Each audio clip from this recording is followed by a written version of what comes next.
papa dialungana oyo abandaki koloba ntango nyonso eke ngai nakosepela mingi soki ofandi mingi na nkamba kozala na makanisite ya kobima na nkamba soki osaleli yango ndenge wana ngai nakosepela mingi.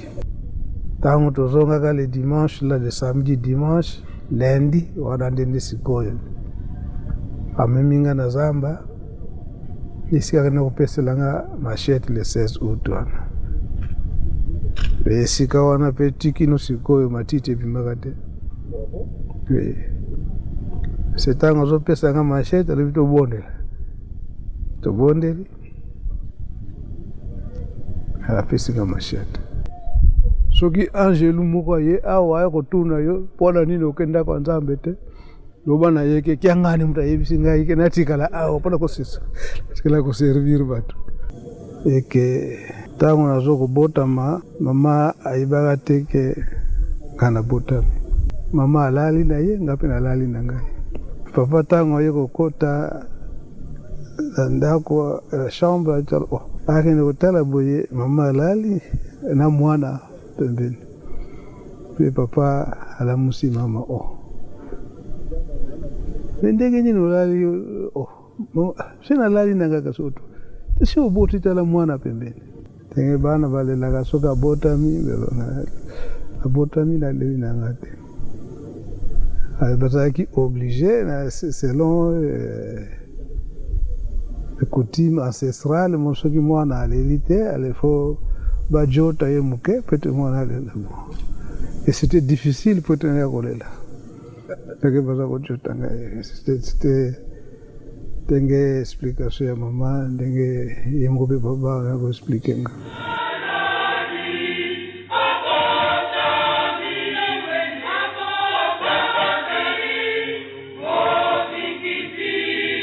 Nabino balandi ya radio télévision Kimangiste poza belé ya rolanda biso partout dans le Mobimba radio télévision Kimangiste les années sur makasi na pokwa elelo na pozala na patana biso papa conseil direct ya chef spirituel en charge ya développement et développement pour na mbotama na ye kasi tozali biso bisatu papa zisango ya radio télévision Kimangiste tozali na papa Jo Makuzu cher René mbote na yo. Mbote papa mbote. À ma gauche, nous avons maman Gloria, azali pe moko mopaisa on a kata radio télévision Kimangiste mbote na yo. Oui, merci beaucoup mbote papa Benoît. Papa Rabiso, papa conseil direct. Mbote papa Rabiso. Kia mbote kieno. Merci beaucoup. D'abord tu as laissé mingi na kwa accorder biso espace ya mukuru mwalelo. Koza na yo longo biso bana ya radio télévision Kimangiste. Tout le bel mbotama na yo, tout le bel makambo sali parce que les lots actes vous allez proposer et comme une école il y a biso bilenge pe ba landa biso ba copier biso partout dans le Mobimba. D'abord tout souhaiter yo mbotama ila. Tout fia okidi. Merci beaucoup.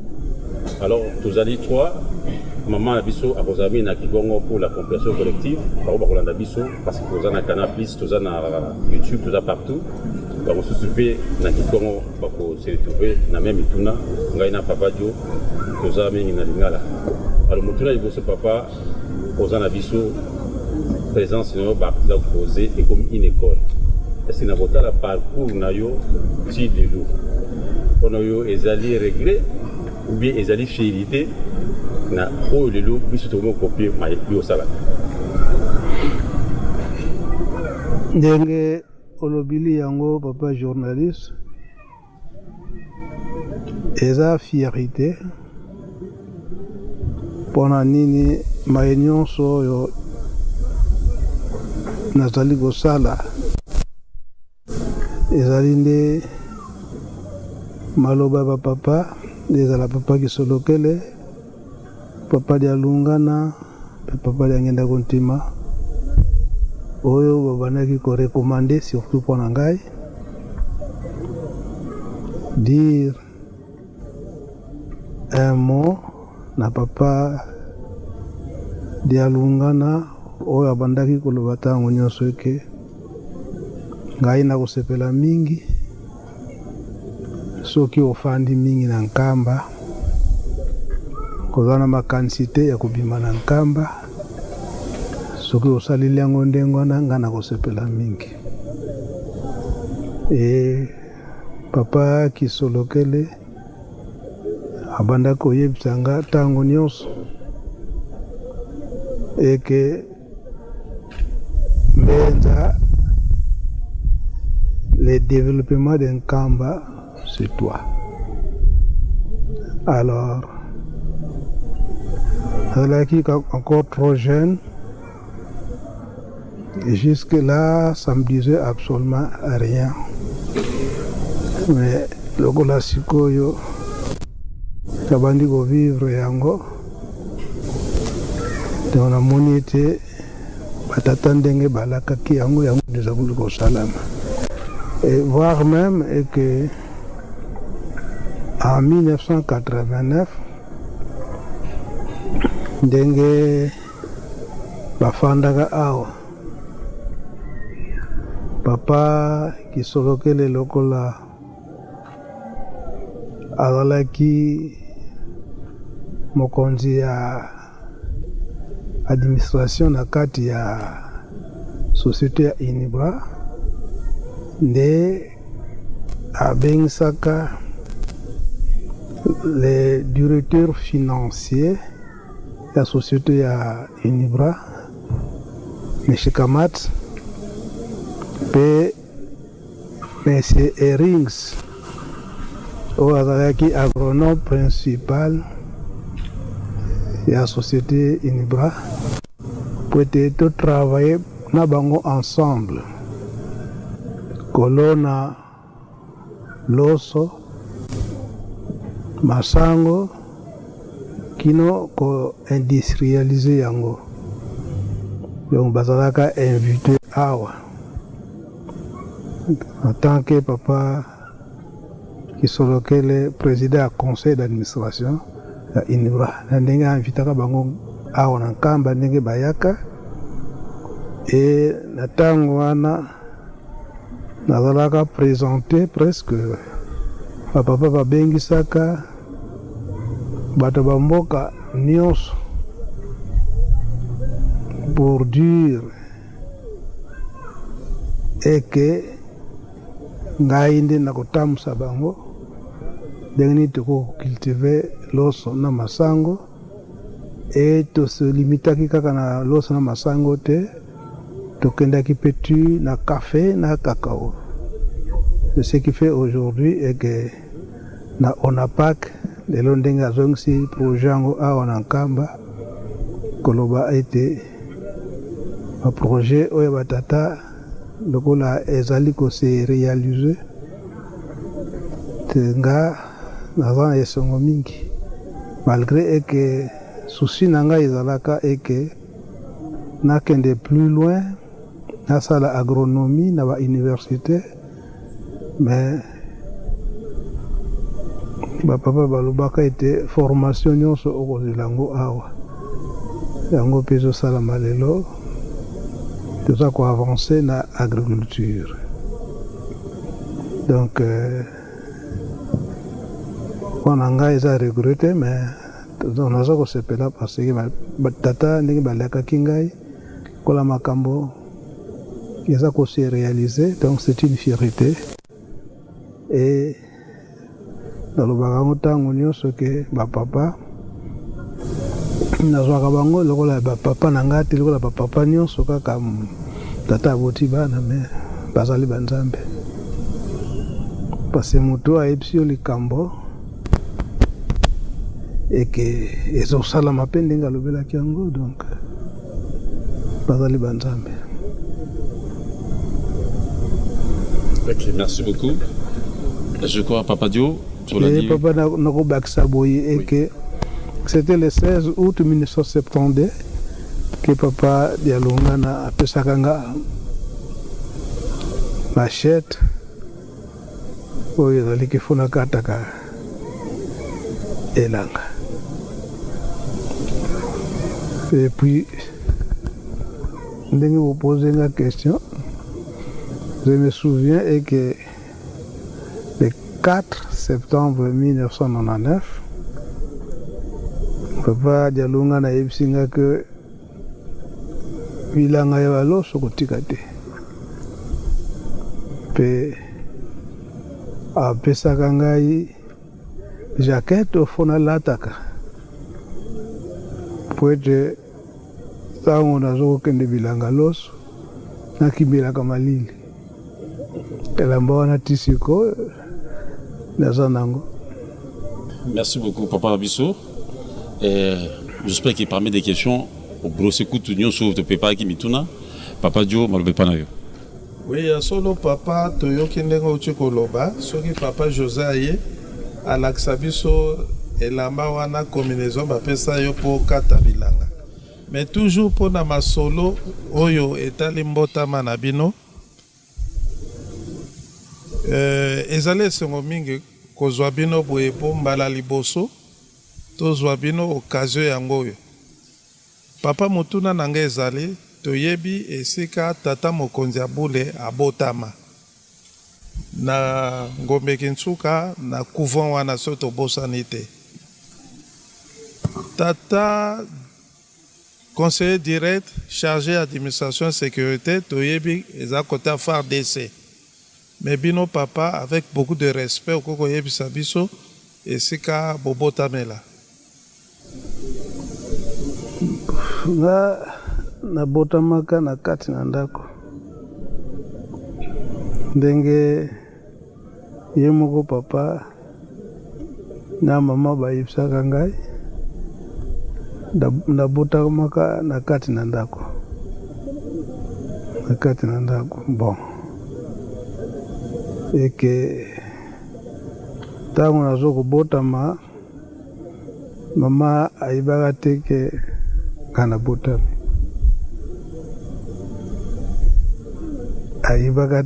nabotami ndenge ya mama ndenge abanda koyebisa ngai mpe ye moko mpe papa ayebisaka affaire. C'était, si je ne me trompe pas, un dimanche à 7h du matin. Dimanche ezalaka ke bamama bayebi ke bakokende na bango epai te balamukaka toujours na retard. Alors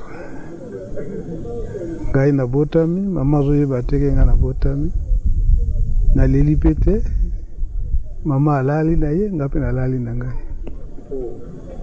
Mais enfin papa ntango aye kokota na ndako la chambre mais maman ça fait ntongo si eta ndenge nini azolamuka te akende mai te wana papa si abimaki na ye abimaki ne avant.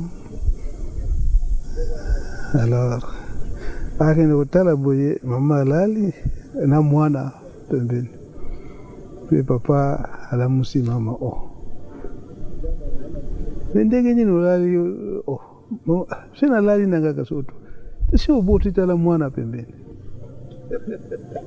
C'est le dire de maman ndenge abanda koexplike ngai ndenge bana balelaka soki abotami naleli nanga te. Bazalaki obligé selon les coutumes ancestrales mo soki mwana aleli te alefo bajota ye moke pete mwana alela mo. Et c'était difficile pour tenir kolela peke baza kojota ngai. C'était ndenge explication ya mama ndenge ye moko mpe baba akoexplike nga. Merci papa. Mais ndenge mutuna waexplike biso me na ndako sikoyo esika nini na ngombe Kintsuka parce que tu habites na ngombe Kintsuka. OK. Na ngombe Kintsuka juste ndako yango ezalaki na place papa Petrov Masamba ndenge batongi ndako wana donc ndako yango ezalaki wana.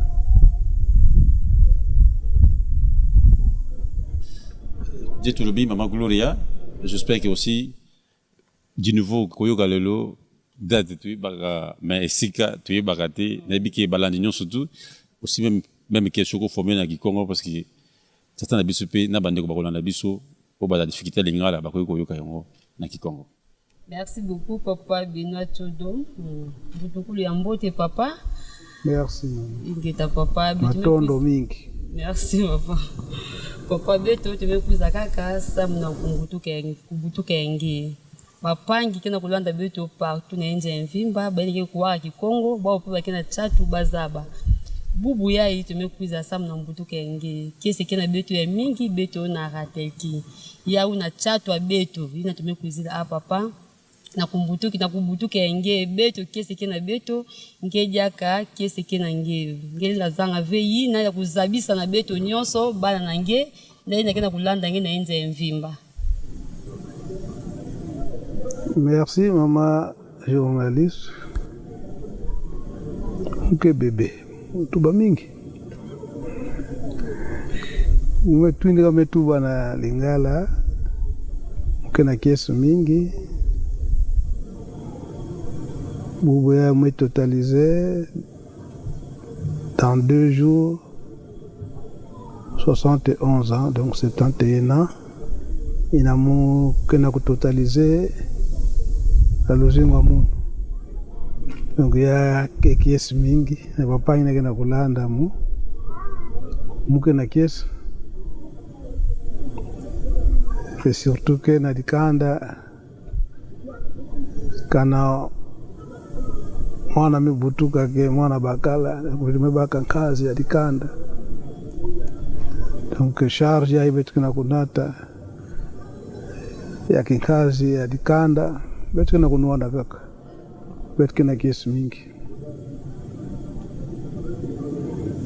Ngeta papa ya umuzo maka buela diaka mchingi ndo katuka pesa explication na kitika ina nge butukilaka. Mchemi kotaka kulanda papa jua ametuba beto mingi beto mezaba bitika ina papa fumwalungu papa simo kimba kyanga ani butukaka papa zako ani butukaka au ngikuza kuzabisa beto yao na Lingala bapangi ya Kikongo diaka bakena chatu bazaba bakuwa yao na nge musi papa. Bon. Tangu na muvandaka bébé la date est le 22 août 1955 mais surtout mama wandaka sabisa mutindi mubutukilaka et que elle wandaka un certain dimanche. Alors kilumbo mingi bage kwendaka na bilanga ve mama uzalanda ponginandi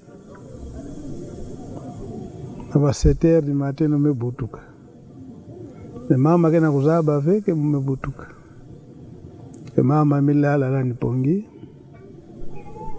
munu pe mebutuka moya kudila kele mela da mu pongi papa fuma mbanza papa dalunga na kwa bimagava mina na mona ke mama kena kubima ve mefutuka la chambre natala mama ya kuleka pembeni ya mama bebe muskevana bebe ngipeleka nani na kudila ve mama papa mela musamama la muka kasi mama mela muka muke na fatigue hilo saba fikina mebuta bala mosi mama mela mukavana bon ina na Lingala mtu baka ya femi na Kikongo leta ya mbala mosi wafuma mbanza mikuna bokila mama mwilu mekuiza babebongisa mama munu pe moya kudila keleve alors na coutume kana mwana kena kudila ve donc yake signe mosi yaimbi ila fali ba jota mo samu mukudila kudila meko ya pipi ya madonga kwandi ve pamezindi samuna maza pamesukula mu tiba na kuzindi samuna maza wena kudila muve donc mtindo mama ni musibandaka zabi samu.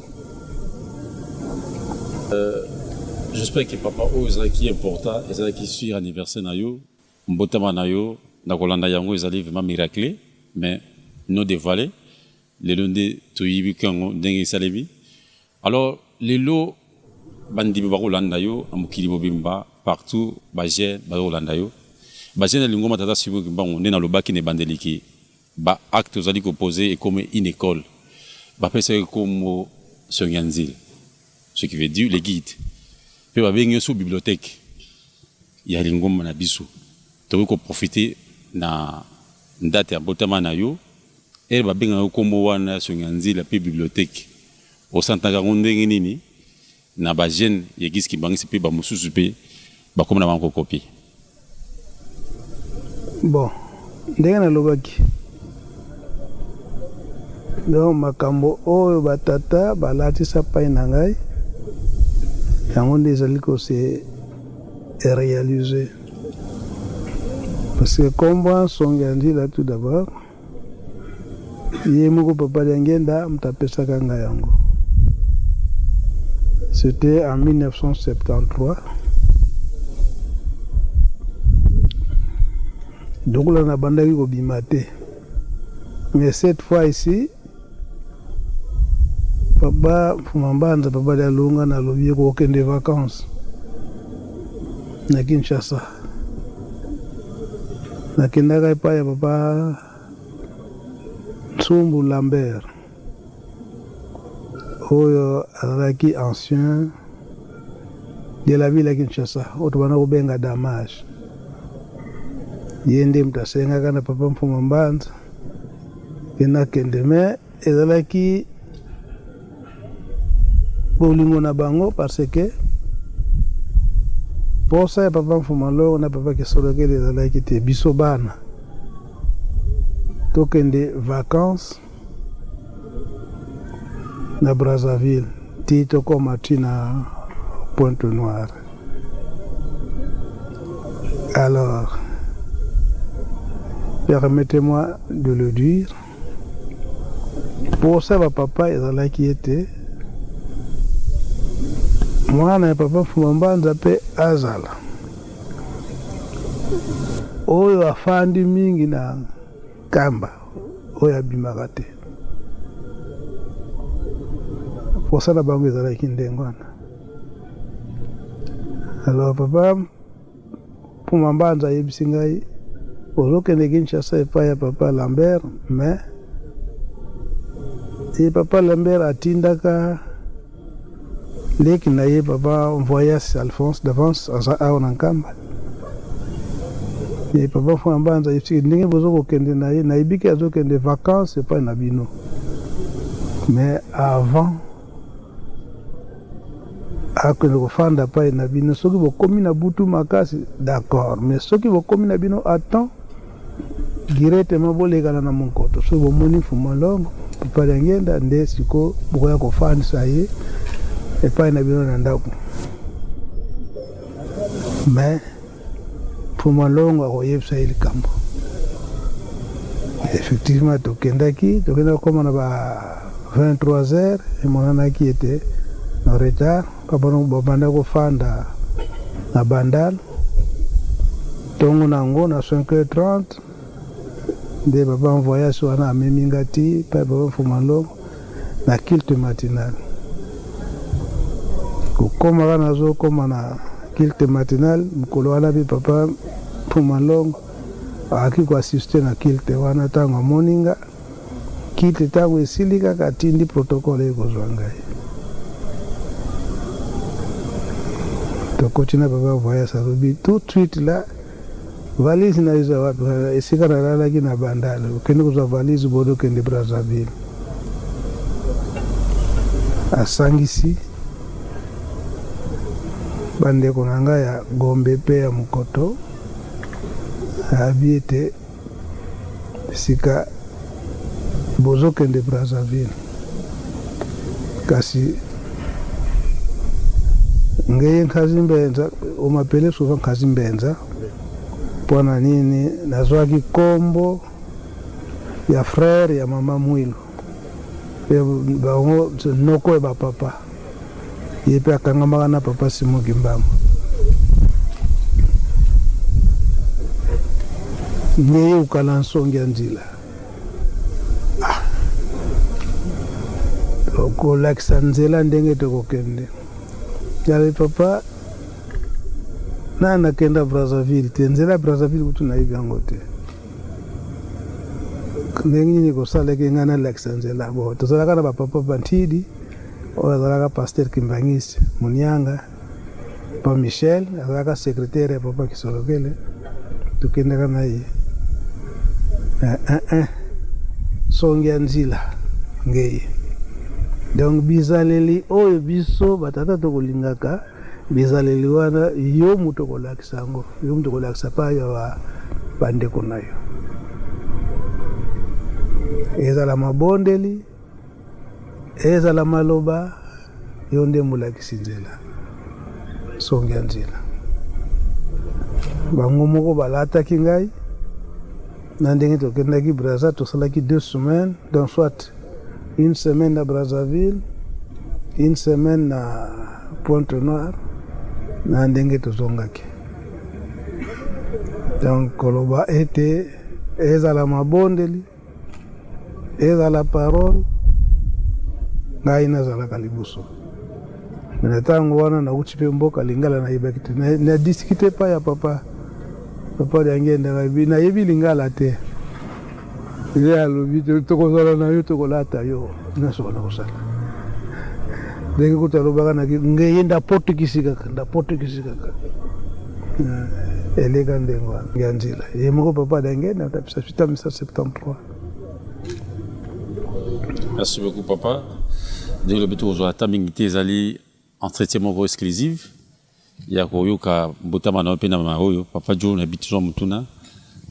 Motuna na ngai ezali micro ndenge bauti koloba sikoyo mpona kolimbola biso ntina ya kombo ya songa nzila, ndenge bauti koyebisa biso na motuna oyo ozongisi biyano na ntina ya kombo ya songa nzila.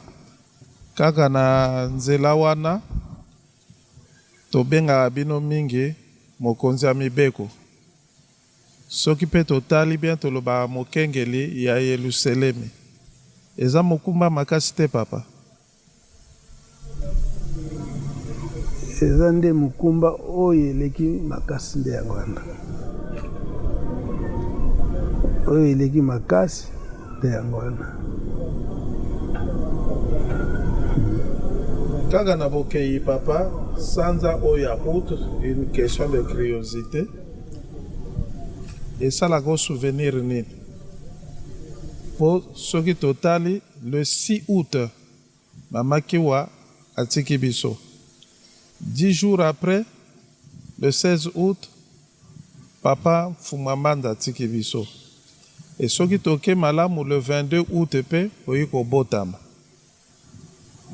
Eza basine nini? Et puis oyuchi koyebisa biso, machete ya liboso bapesaka yo ezalaka pe le 16 août. Pona nini sanza ya août? Motuna nangeza wa. Bon, pona ngai nayebi ekisa mabongisi ya tata Nzambe tesala ndenge wana. Bon, pe mariage nanga ezalaki na le 24 août 1991. Wana nde sikoyo nayaki koyeba pe ko se poser plusieurs questions na mois d'août. Parce que ngai mariage nanga nayaki ko préconiser yango peut-être que na mois de juillet. Mais papa Jangenda ye moko ayebisi ngai kete nga moko na kopesa date ya mariage na yo. C'était en 1991, en 91. Mais ye moko alobi ke nga moko na kopesa date ya mariage na yo. Bon. Telemaka nga nazalaki déjà prêt et puis likambo mariage eutaki pa na bango moko en 1989. Donc nga namonaki ete fona kokisa promesse ya batata nde nalobaki fona bala. Naye kotia date ya le 3 août. Parce que ba mariage na biso elandanaki na ya papa Arma. Bon, nga nakanisaki lokola ezalaki trop proche mois de juillet mpona na papa Arma. yango nakotia siko le 3 août ke moko papa liangenda alobi ke lokola otie date ya 3 août zwa biloko oyo obongisaki mpona kobala mwasi na yo kende kotika ba baparent ya mwasi nake kotika biloko pa ya baparent ya mwana mwasi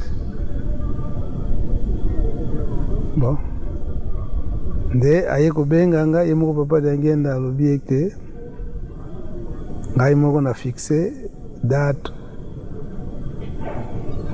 le 24 août. Donc ye moko papa liangenda papa Bobé mutazalaka à côté abengi papa Bobé ke nga na tie date le 24 août ya mwana na ngai Kazimbenza mpona nini date wana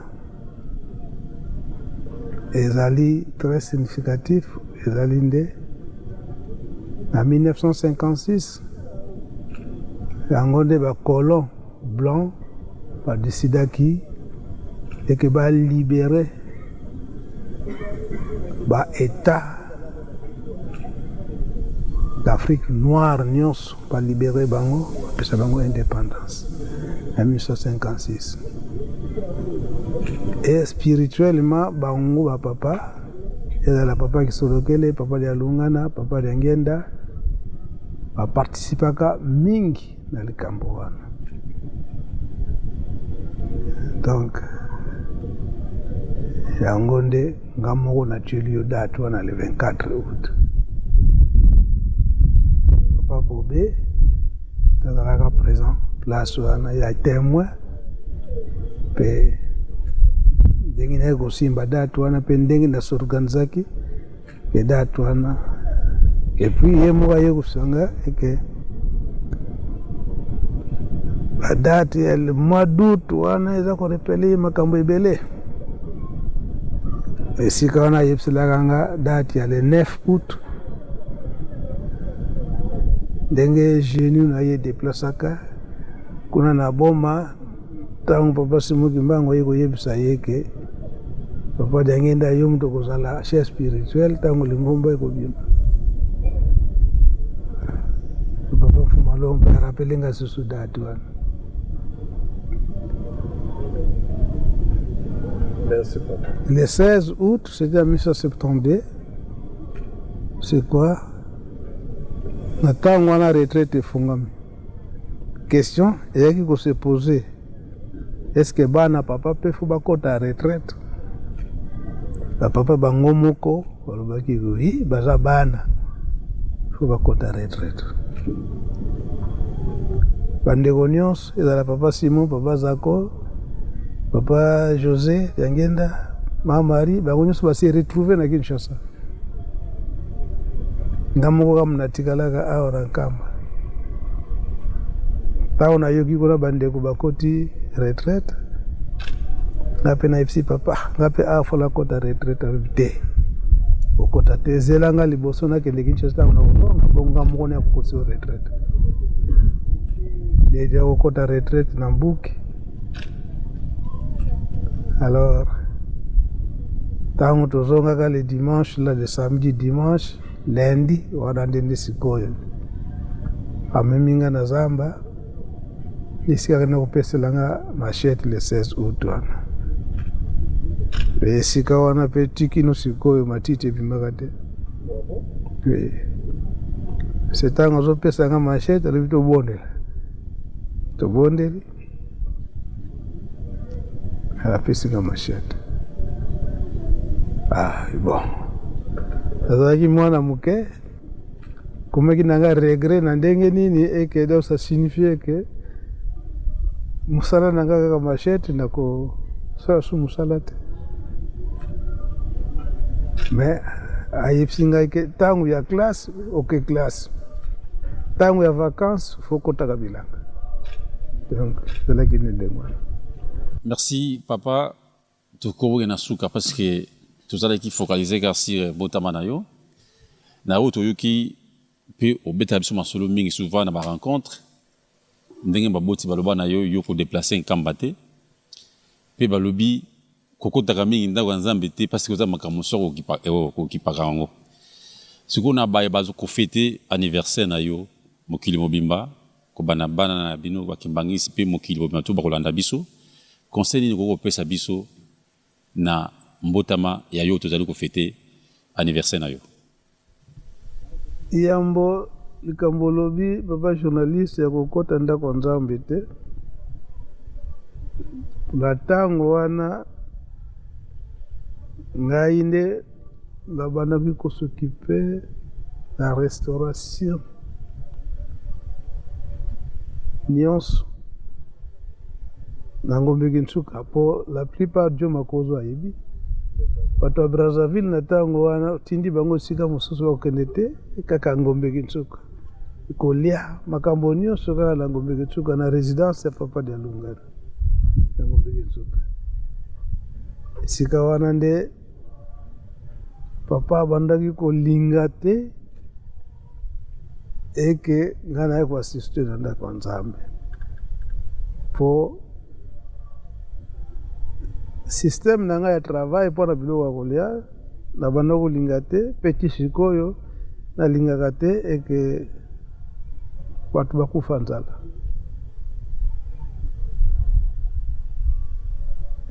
Kolamba soki namoni bamama manevre nga moko nabandaki kolamba na ntango wana.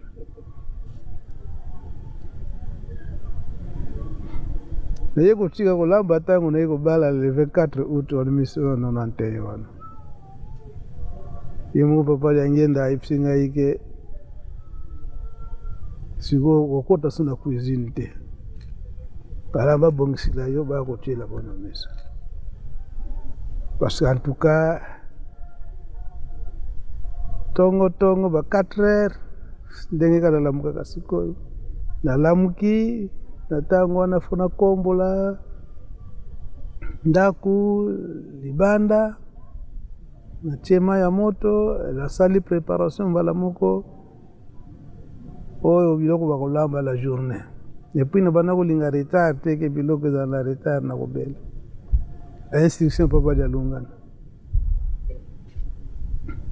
nde yango wana eloko moko apesaka nga kwanga kata na yo me fufu kolamba fufu te fufu wana mpona bana basi kaka balambaka fufu kolamba fufu te me kolamba antuka so namoni bamama retard nga moko nakoti na makusa nyonso loko nyonso nayebaki kolamba nyonso mpe nakoservir mutu nyonso nakobosana mutu te ezala te mopaya aye brusquement tuka fona débrouiller kaka po alia mpe fona yeba mutu nyonso akolala esika nini malgré ntango wana bandako ezalaki mingi te me fo toluka bandako ya bato ya Ngombe Nsuka esika nini tokolalisa bapaya. Un grand devoir nazalaki nango nde yango wana même nazotanga classe mais so nasilisika classe mosala nanga wana avant mpe nakende classe natikali kobongisa makambo nyonso nakendeki retard te na classe nakendeki ntango nyonso avant comme na classe me natikali kobongisa deja na ndako soki mpe classe ebimi mbala moko nazongi mbangu na ndako kozonga mpe mbangu na ndako avant nakokoma na Ngombe Nsuka nalekili nanu pa ya papa natikala kolakisa présence donc ndenge wana nde tobanda kofandela na papa bafete ya minene okomona nga te esika wana nde papa Mfuma Mbanza un jour elaki mpe anniversaire papa Mfuma Mbanza le 25 mai fete wana ezalaka makasi nga natikali kobongisa manso nayebiki fona assiste na fete natikali kolambisa makambo nyonso nayaka nanga mpe na retard naye tukoti na ndako Nzambe sikoyo papa Mfuma Mbanza baluli miso na nsima amoni ngai ntango amoni ngai nabangaki ti tokende na biso na tribune atuninga te ndenge nini mnaga ke papa za ne konta toujours ça l'ambiance donc toza ko sepela na bandeko nyonso tozongi te kopesa bango au revoir tomoniga ambiance ezali le lendemain nga lobi susu na kokende tongo na bongisi makambo nyonso pwete na ya avant na kiltu papa batuninga esi so okabili biloko ndenge bokolambela na papa sina bongisaki makambo nyonso bato ndenge bakolia lelo se obongisi makambo nyonso sina bongisi eske obongisi bamama pwete ndenge nini bakolangwa makambo nyonso papa sina bongisi namoni ezokomarche kena kota susu kilte asali nete ya bima alobi mbenza ni papa nge yesala donc yo tikala comme d'habitude kosala misala na yo soki angelu moko ye awa ya kotuna yo mpona nini okenda kwa nzambe te loba na yeke kiangani mutu ayebisi ngai ke natikala awa mpona kosisa tikala koservir bato allez c'était comme ça et que ekomaki mpe habitude ke nakomonana te na ndako ya nzambe et c'est vrai abandaki komonana mingi te na ndako ya nzambe soki nazomonana siko na ndako ya nzambe grâce na papa Simoki Mbambukianga ndenge aza kotinda ngai même papa Kulutu ndenge atikaka biso ndenge kore yaka awa jour enterrement nga namoni ete biso nyonso tozala kuna papa Mfuma Longo papa Liangenda ye moko auti na ndako na moko tobengaka mokoto nazalaka bien vêtu en veste mpo nayebi ke biso nyonso bala moko papa Mfuma Longo papa Liangenda ayebisi ngai ke yo mbenza zonga kokabula biloko kawi papa ba protocole bazabi non yo zonga kokabula biloko ti ba obsèque nyonso papa Kulutu c'est par hasard nakendeki au système makambo nyonso presque papa Mfuma Longo alatisaka ngango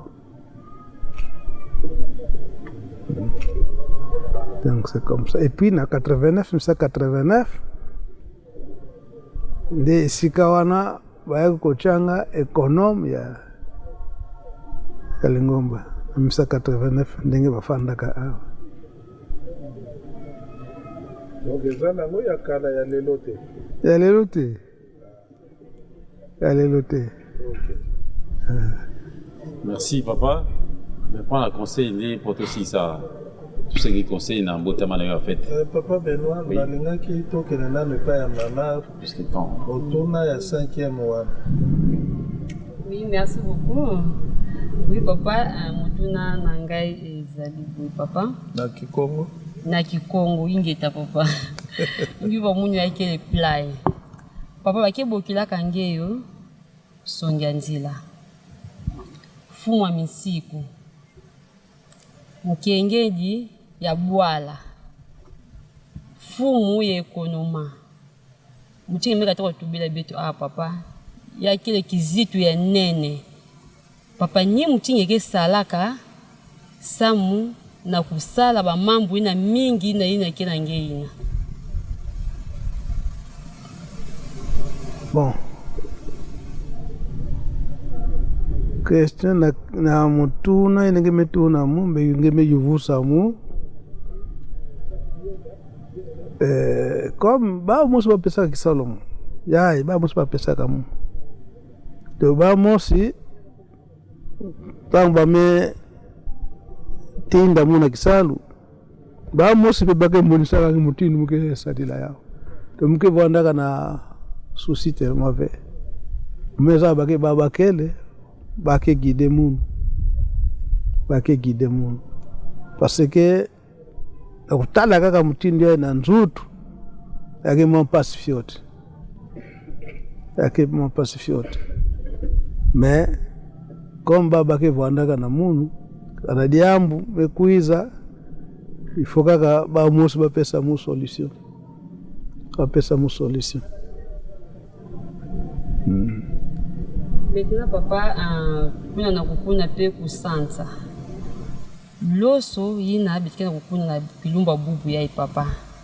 Yakele loso yina papa simo kimbangu. Ani kwandaka kuna na 1921. Tina kilumbu ya bubu yai tumekatala yao kakena kukunama. Papa nye mtingeke salaka sabu na kulunda yao banda na 1921 tina kilumbu ya bubu yai. Bon, mtindi yake salamaka. Kana betu me récolter, faut betu kulunda semence. Le betu ke kufaka nyonso ve. Donc faut kulunda semence. Donc chaque année betu ke lunda ka semence. Et puis yake na badat na yao ina betu ke kunaka loso ango. Donc tuba eke kala betu me katu sa nyonso betu lena kudia nyonso ve. Faut semence ya vwanda. Mutinde betu sagelaka. Megana kutala papa na bundu anvimba ngime katala atakuna na Kongo Braza bana ya dirigeant bana fioti. Ba mezaba kukuna loso. Ata na beto kwako. Bana fioti bana kukuna loso na mutindu mose ya kusekana papa masweka munini kevana. Nini ya uswa maina kevana papa ini. Fumambanza vanda kasalisila loso ango. Donc chaque vacances bamelokota beto bana nyonso yango mekinsuka donc ya bwala ya vana babwala Lukengo Kimbonza ale bamelokota beto tangu ina kuna kusala bila ngaloso kuna na bwala mama Mwilu na Kingombe donc na tangu ina papa kulutu vandaka na camion ya Chevrolet ya nene ya vandaka kuiza chaque mardi kwa kuna kamba mercredi na suka ba charge betu na camion ale tumekona kuna loso kana camion kuiza ve ana makulu betu vandaka kwendila periode ya sarclage betu tumekona sarcle periode ya kukatsa loso betu tumekona katsa loso ya mutine ya vanda kuvandila. Et puis ya vanda kavanda ambiance mosi ya kusekana ve samu kavamfu mbanda la tangu yine kada weme kwenda kusala loso wakela ambila benu wa madeso wa makayabu ya mbote donc kada mebika na inzo mwae kumudi ya keleve kuna kaka madia ya mingi ya mutindu ina wa vanda katire betu. Donc contre nyonso ya yankamba bana nyonso betu mezaba kuna loso amunu be amebaka releve ale system yina kama unatina kama umonaka ke bana nyonso na loso et surtout yai ntango ya mekuma loso ya maza donc le riz irrigué bana lezi na bana fioti na ngenda kumona bana fioti me kusakana na bao vena kukuna loso. Ngolo bakela kukuna loso papa. Oui. Maintenant na mvo na question na papa Benoît ani yusaka ya kumbu ine songia nzila mutindu ngebakilaka saba kibokenge songia nzila ndo batalingala bakuwa bapange kikongo ba upediaka bakina tatu bakuwa ya kikongo na munye ino enge mosi papa. Yo mutindu mutu baka. Muvu andaka mukwa kuna nkamba. Antangu ina nkamba bwala. Alors depuis Mobutu kaka muvu andaka kubinwa ve.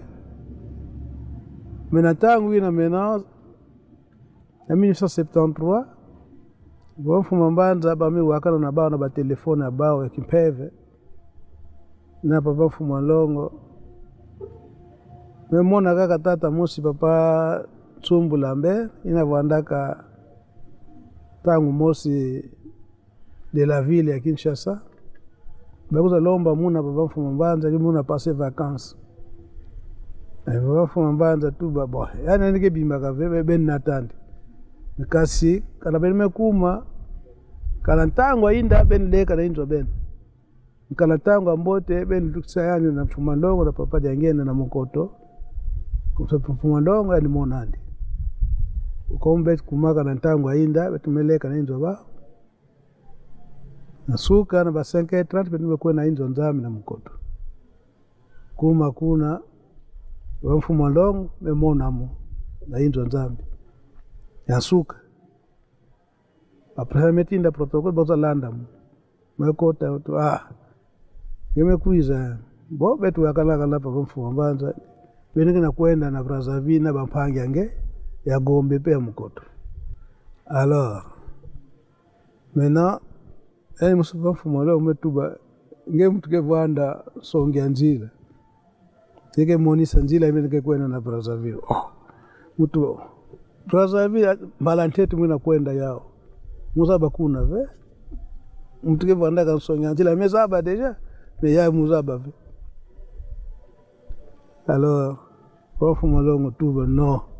Songea Njila ina mukina kutuba tangu benike kwenda tout d'abord banyonso yake na kwenda nange bao baleke ngeyo mkuluntu. Donc kana baleke nge bametambula fosmus ya imbi nge mkuluntu nge mtuke pekisa bao. Et puis benike vanda kana pichida kusambila kuna nankamba chaque jour benike sambilaka. Alors bampangi yange kana bazo ba kusambila ve nge longisa ba mtundu yawo kusambila kana ba melomba beno parole ngeyo kana ba kwena kukuka ve nge baka relève tuba place bampangi yange ou bien nge monisa ba kana ba me poser ba udiamu question babu mtundu bakilenda katubila. Donc place ina 1973 mtindu ina ba mubaka nkumbwa Songea Njila. Et maintenant pe comme ngena kutuba ke Songea Njila pourquoi? Papa Mfuma Mbanza papa ya lungana ba archive nyons kala ba 1921 nyons papa ya ngina suka zu yango tini na Mfuma Mbanza. Tini na Mfuma Mbanza. Mfuma Mbanza lola ya fanda ki mingi au na Mbanza na Mbanza au anakata Colline Sainte kaneza leki na ngombe kinsuka ngai nde siko abanda ko bombe sango epai na ngai abanda ko bombe sango epai na ngai kwa mikanda nyosa tuka ti ego koma eke papa administration ekomina ba papa bansimba ba papa ndontoni otiko kufa ndesika wana ndesiko mikanda elanda kisima presque ezaki pa na bango. Mais tina 1960 wana mikanda nyonse banako fana na ngombe kinsuka papa Mfuma Mbanza. Papa Mfuma Mbanza ndesiko ya relaxa ngo pa na ngai. Mikanda nyonse suka zala bezo mukanda ko mbenza kene utale sika boy. C'est comme ça et que mikanda nyonso wana tozoko bimisa ebomba makandengwa na kula na ngombe kinsuka. Meme ba mama mikala tangu ba yaka liboso 1960 wana bakomilaka na ngombe kinsuka. Mikanda na bango nyonso donc ezaki na ngombe kinsuka. Toyeko retirango kaka tango basi mukimba ukianga na zui pouvoir de tobimisi yango nyonso eko koma awa. Mais de viva papa Mfuma Mbanza tili wana ye mikanda nyonso ezalaki kuna. Ti papa Rigen tango eko kota kuna mikanda nyonso ezalaki kuna. Donc vana mefutu kadaka na Kongo leta mikanda nyonso ina papa Mfuma Mbanza komba mikanda nyonso tama depuis 1921 yavanda kalunda makula ninzo nani na ngombe kinsuka. Alors maintenant papa Mfuma Mbanza komendi vanda mingi na kwa kuna Terre Sainte na Colline Sainte mkanda nike na bezo mkanda nike tinda mbenza kwenda baka kana mebaka bamemona kwenda futusa. Alors administration yina tabantama yamwingina kusimba minadi bundu na tangu yayi kusimba mikanda nyonso yina tangu babafu mambani kuzabika beto mena takizito ngo muza yekola na papa simu kimongya mutindo yake. Merci beaucoup papa. Ndo bapangi pe kikongo bamebaka diabu na toza baka vi. Merci papa. Voilà, merci beaucoup Maman Gloria. Papa Tokobi Nasuka na masona biso dingi wakorde biso chance kozala elongona yo pato yoga mayona to yogate de kotala oza kokamba charge belé ndenge pe papa lo bakayango ke papa meza na yoga ke mawa parce que azana mukumba makasi ko lesa mbanza ko lesa bapaya tout ça to yokiyango de to senga na fête na yo moi mateya pona biso bilenge poto silisa entretien na biso ya mokoma lelo pona mbotama na ngai ndenge bokotunaka mituna so ndenge boza kotuna ngai ndenge nini nakosalelaka nakolandaka toujours soki likambo ezali asalaka toujours recours na batata oyo likambo boye nini bapata bayebisaka biso bayebisaki ngai nini nde yango nde esalaka ete nazalaka résistant na makambo nyonso ndenge ekoyaka. Alors mpona mbotama na ngai le 22 août, bon c'est vrai et que dans le temps abandaki kofete na ngango te. Mukolo ya naissance na nga nde mukolo na bandaki kosala sacrifice na mabondeli nakolia te nasali na nga chaine na mabondeli kaka bandaki kosalela ndenge wana naye ntango nayi kobala mama kotungisanga me anniversaire te tikanga na bondela parce que nakokanisa peut-être eza bien mpona kosepela me kosepela wana eza komona na ete vi na nga ezokita kaka mpona ezokoma mobange eza boye te. C'est comme ça eke na bande kopesa mikolo yango na mabondeli nazokontinue mpe kopesa mikolo yango kaka na mabondeli mpe nzambe apesa biso makasi po ete tokoka kolonga. Coïncidence ezali anniversaire à la fois bino bobotami molongani na bino pe mama Sidoni Lumwini Jodiambo Kimbangu azobotama esali boni botombeka date moko pe wana je crois le 22 août. Mais ezala mama oyo aboti mama Sidoni ezala pe papa bazalaki trop proche ya bapapa bazalaki trop proche ya bapapa et puis koloba lisusu eke mama oyo aboti mama na biso tata na ye azalaki mutu ya nsala donc ezalaki na balien na famille ya mama Sidoni oyo koko ya bamama oyo aboti biso mama Kiwa Sisula kombo na ezalaki papa Nkasa yango coordinateur apesa mwana kombo ya Nkasa oyo aza actuel coordinateur provincial ya Congo Central. Donc balia eza wana ce n'est pas un hasard.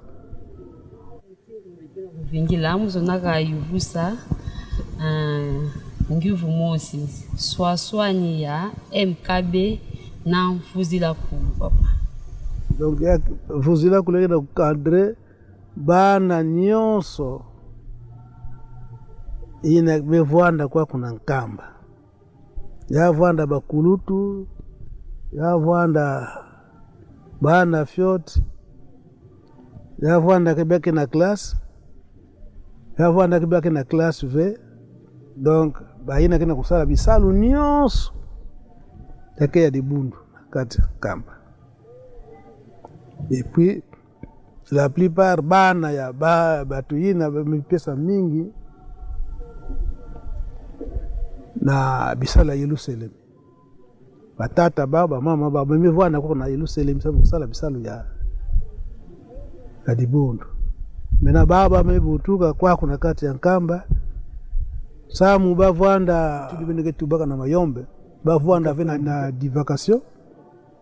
Donc yao tena kwa encadrer bao na bisalu nyonso. Tango classe bameko na classe. Bon, MKB c'est la même chose.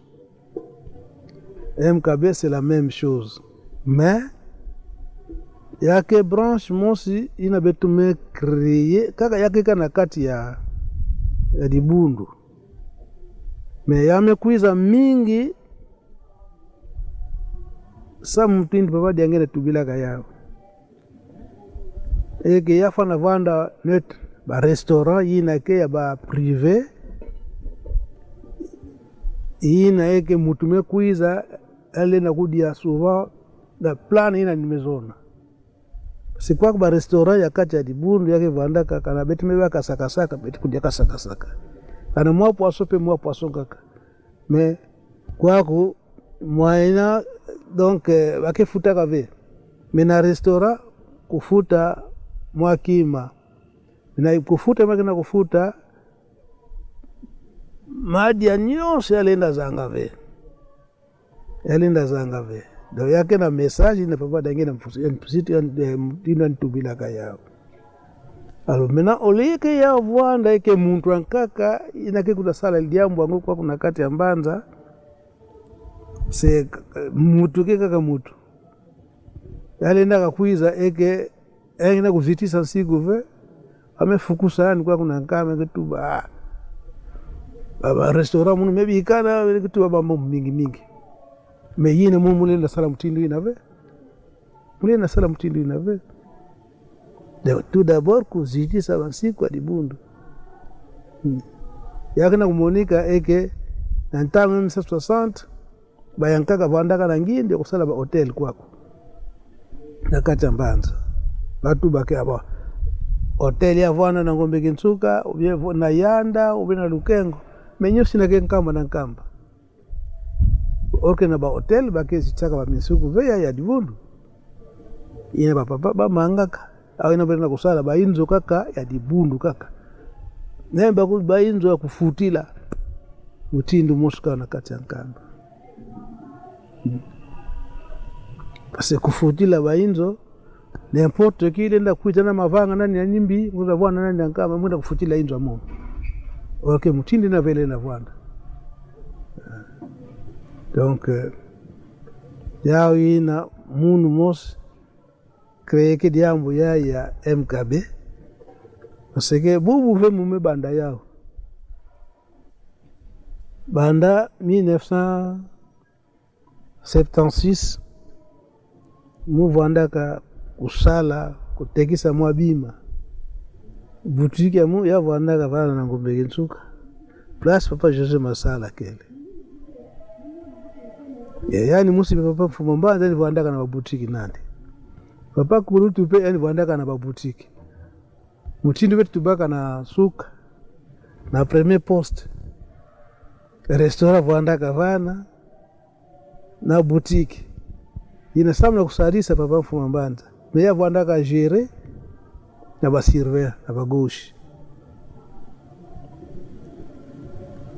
ntama mingi bebe tumekufa yao kaka apen 2021 aba mambo anzila mebanda nde kaka tsaka ba boutique yango na ba restaurant ngo. Mais papa Mfukurutu tangu yina na 1976 bayankaka bazolaka tuba eke papa Mbenza kenda ko kokirisie ba tata Nandi parce que ba tata Nandi kenda ba boutique yandi amesala boutique. Kilumbu ankaka mena bamefuku na funda muna papa Kisolokele eke muda mumesala boutique na suka na inzwa nzambi ya ngombe gensuka inzwa nzambi imeni betumebima papa kulu tumebaka mumbenza kwenda monisa mu boutique nangemesala mumona kawonga mugeba papa kekuiza gangila mu donc ekevada pasi tumekwenda à 76 alors à 76 tumekwenda kota na boutique mevanda metuba. Je t'encourage, continue avec ces activités, c'est pour nous aider. Alevana baina parce que baina pe vandaka kufunda muna papa kusolokele bamona ke papa kulu tumekwenda kwa bamelanda manima batu bubu mbenda bebaka bubu anaka mona wonga tumekota na boutique mama yai imekufwa pamana planche mama tondo yani mtu vandaka gérante kuna na boutique yani mtu vandaka gérante et puis na tangu ina boutique yango bo babima vandaka mingi babima nyonso yavandaka na kati ya boutique. Alors papa kulu tume encourager mu continuer bamekuza pesa mudaka pe marché yankaka ina vanda keke fumunu kuna suba babima de gros munata yao na nkamba kwako mena mutekisa yao na bakantine vuandaka na kati ya nkamba bakantine vuandaka na kati ya nkamba ina papa peka vuandaka gere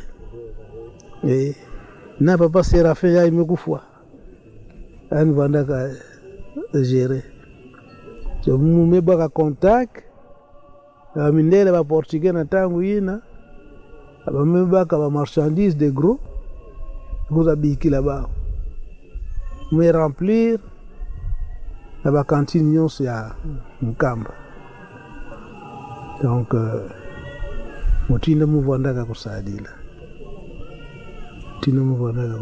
tibu bupe kisalo angodo moye mubika yao keleve d'avance pour votre information paminele ina muvandaka sadila tama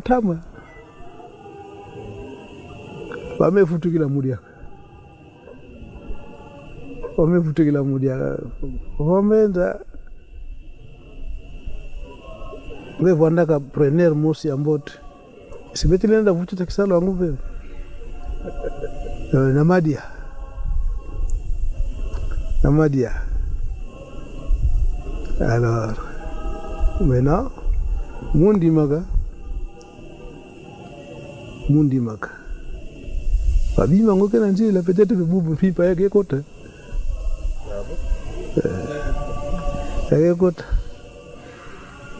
va vivre frais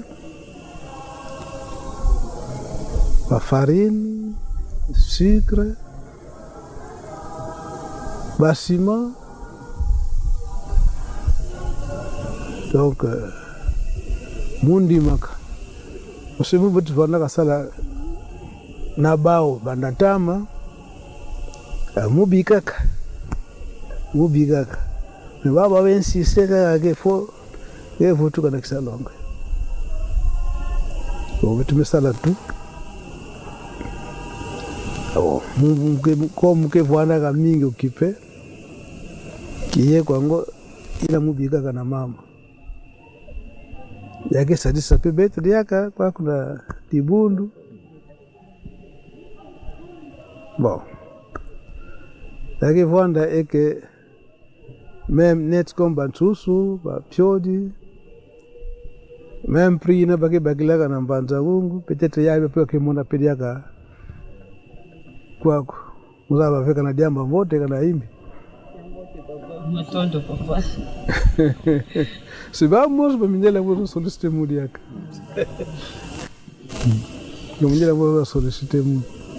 Mke na mbongo ve vika metala charge ke kwa kukalame bika commencer kubaka ya consommation ya dibundu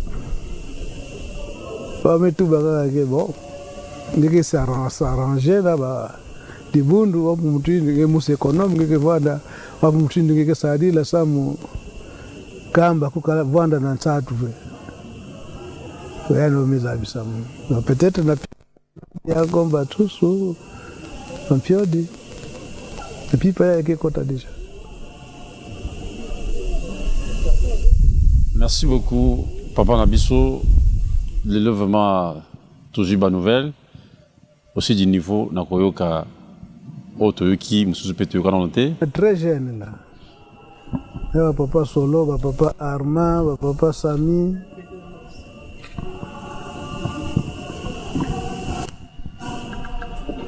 Yo les jaquettes, les papa Pesanga, papa Fumambanda, Pesanga.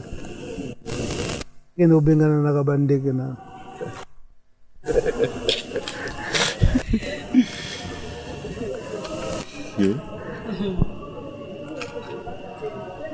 Wagena lata yangu susuti na bomba yangu.